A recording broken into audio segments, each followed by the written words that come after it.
Огласувањето на републичкиот јавен обвинител и официјално се најде како точка на дневен ред на пленарната седница во Законодавниот дом.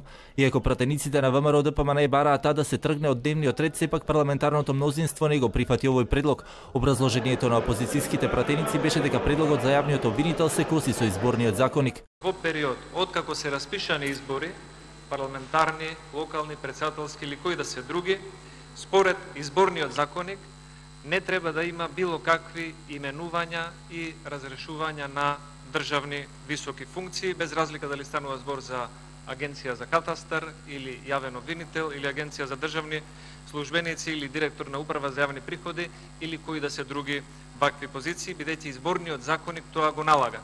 Власта и опозицијата единствено најдоа заеднички јазик за пакетот социјални закони од едната и од другата страна.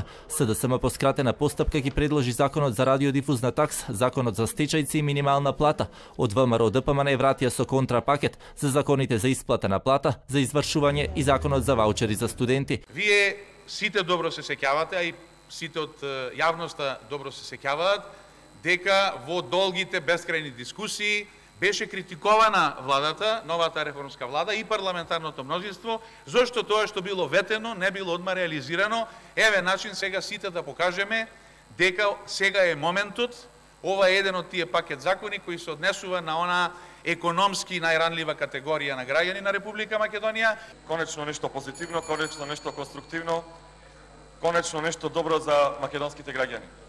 4 септември ќе го запаметиме како ден во кој што македонските административци, професорите, наставниците, воспитувачите, докторите, железничарите и сите оние кои што ја земаат својата плата од администрацијата, денес, благодарение на позицијата и на Социјалдемократскиот сојуз, ќе им овозможиме на 15 овој месец да земат 5% повисока плата.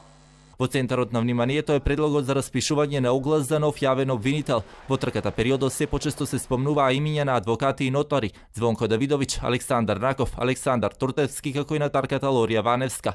Покрај оваа точка, негодување кај пратениците од опозицијата предизвика и точката за именување на 5 потпредседатели во Законодавниот дом, за која исто бараа да биде тргната, но предлогот не беше усвоен.